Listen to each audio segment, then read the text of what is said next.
Pretty hot place, I should say. And your idea is 3 hearts stands for the Arts Ball tomorrow night, 12 tricks is 12 o'clock, and the ace of spades is the ace of spades. And what about its being necessary to finesse the king? Well, that's what I thought we'd find out. I shouldn't wonder if you weren't right, Tuppence, said Tommy magnanimously, but I don't quite see why you want to butt in upon other people's love affairs. I shan't butt in. What I'm proposing is an interesting experiment in detective work. We need practice. Business is certainly not too brisk, agreed Tommy. All the same, Tuppence, what you want is to go to the 3 Arts Ball and dance. Talk of red herrings. Tuppence laughed shamelessly. Oh, be a sport, Tommy. Try and forget you're 32 and have got 1 grey hair in your left eyebrow. I was always weak where women were concerned, murmured her husband. Have I got to make an ass of myself in fancy dress? Of course, but you can leave that to me. I've got a splendid idea. Tommy looked at her with some misgiving. He was always profoundly mistrustful of Tuppence's brilliant ideas. When he returned to the flat on the following evening, Tuppence came flying out of her bedroom to meet him. It's come, she announced. What's come? The costume. Come and look at it. Tommy followed her. Spread out on the bed was a complete fireman's kit with shining helmet. Good God, groaned Tommy. Have I joined the Wembley Fire Brigade? Guess again, said Tuppence. You haven't caught the idea yet. Use your little grey cells, mon ami. Scintillate, Watson. Be a bull that has been more than 10 minutes in the arena. Wait a minute, said Tommy. I begin to see. There is a dark purpose in this. What are you going to wear, Tuppence? An old suit of your clothes, an American hat, and some horn spectacles. Crude, said Tommy, but I catch the idea. McCarthy, incog, and I'm Reardon. That's it. I thought we ought to practice American detective methods as well as English ones. Just for once I'm going to be the star, and you will be the humble assistant.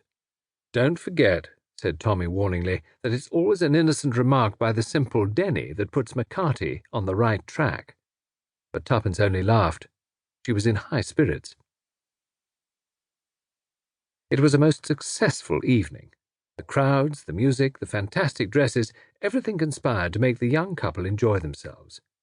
Tommy forgot his role of the bored husband dragged out against his will. At 10 minutes to 12, they drove off in the car to the famous, or infamous, Ace of Spades. As Tuppence had said, it was an underground den, mean and tawdry in appearance, but it was nevertheless crowded with couples in fancy dress. There were closed-in booths round the walls, and Tommy and Tuppence secured one of these. They left the doors purposely a little ajar, so that they could see what was going on outside. I wonder which they are. Our people, I mean, said Tuppence. What about that Columbine over there, with the red Mephistopheles? I fancy the wicked Mandarin, and the lady who calls herself a battleship. More of a fast cruiser, I should say. Isn't he witty? Said Tuppence. All done on a little drop of drink. Who's this coming in dressed as the Queen of Hearts? Rather a good get-up, that. The girl in question passed into the booth next to them, accompanied by her escort, who was the gentleman dressed in newspaper from Alice in Wonderland. They were both wearing masks. It seemed to be rather a common custom at the Ace of Spades. I'm sure we're in a real den of iniquity, said Tuppence with a pleased face. Scandals all round us. What a row everyone makes.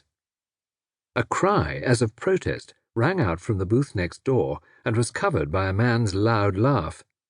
Everybody was laughing and singing. The shrill voices of the girls rose above the booming of their male escorts. What about that shepherdess? Demanded Tommy. The one with the comic Frenchman. They might be our little lot. Anyone might be, confessed Tuppence. I'm not going to bother. The great thing is that we're enjoying ourselves.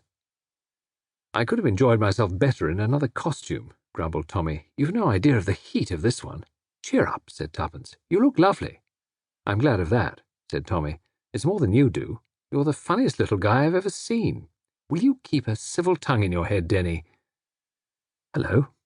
The gentleman in newspaper is leaving his lady alone. Where's he going, do you think? Going to hurry up the drinks, I expect, said Tommy. I wouldn't mind doing the same thing. He's a long time doing it, said Tuppence, when 4 o'clock.